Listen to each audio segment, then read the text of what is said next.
As you descend deeper into this awful place, the thick, warm air fills your nose and you notice the distinctly iron-filled aroma of blood. At the bottom of the stairs stand 4 hefty brick pillars, surrounding what looks to be a vat of dissolving guts and bone.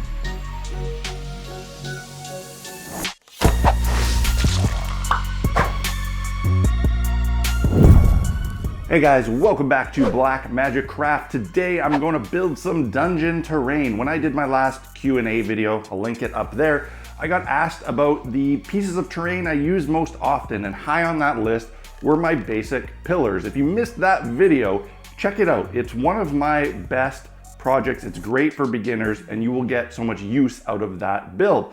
I get so much use out of them. I started thinking, maybe I should have more than just these same 8 pillars all the time. Maybe I should diversify my pillar game. So I decided to make some round pillars. I've been wanting to do it for a long time. Finally sat down and made some round pillars. Do you need round pillars and square pillars? I don't know, but why the heck not? Always good to have something new on your table. So let's see how I built them. I decided to start this project with a bit of actual planning and math, and I'm gonna be honest, math is not my strongest skill. I knew I wanted my bricks to be 1/2 inch long, and I wanted to make sure that the cylinders I was gonna be wrapping them around were the right circumference for full brick lengths.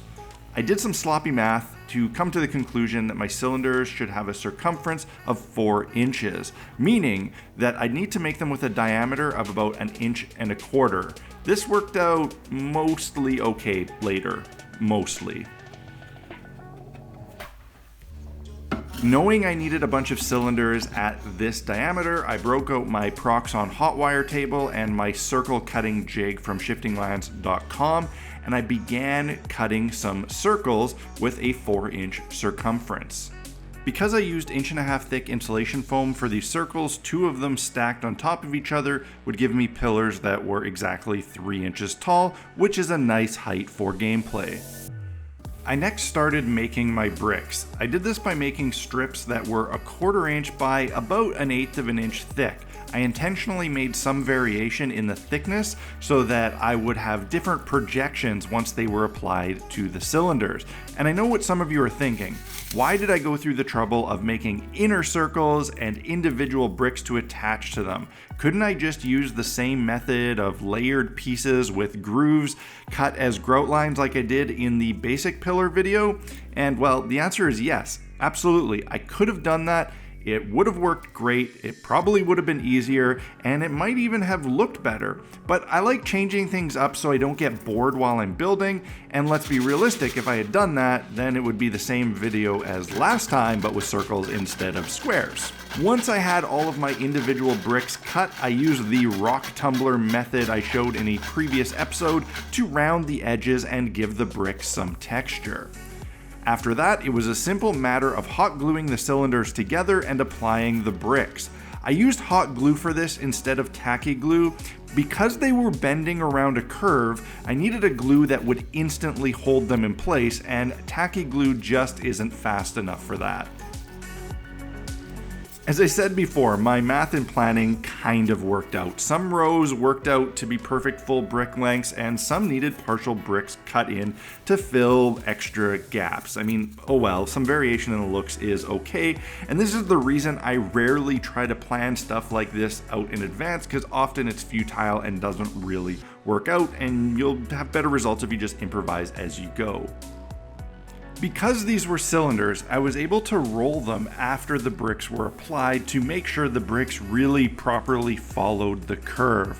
I also added some additional texture using the tinfoil ball technique. Some of the pillars ended up kind of the wrong height, but that was not a big deal. I just shaved them down with the PROXXON to the right spot.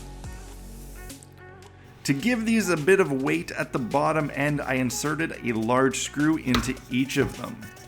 I wanted the pillars to have a top and bottom cap with a bit of a bevel. So I adjusted the wire on my PROXXON at an angle that I just eyeballed, and I cut some more discs using the circle cutting jig. I wasn't sure if it would work, but I decided to texture these using the rock tumbler method, and while it took a bit more shaking than on smaller bricks, it did work out pretty well.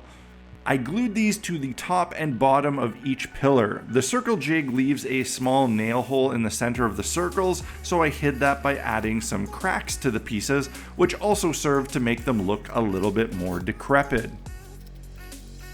Once the build was complete, I coated everything in my Mod Podge and black paint mixture, and then I painted them using the same painting technique that I focused on in a previous dedicated episode. I'll link to that video in the info cards as well as in the video description below.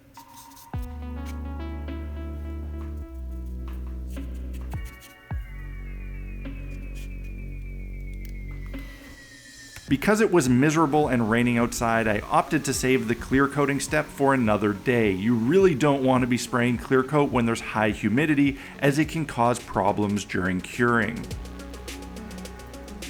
I think these turned out pretty decent. I'm not in love with them because I really rushed the build, but I'm happy to have some more variety in my collection of heavily used items.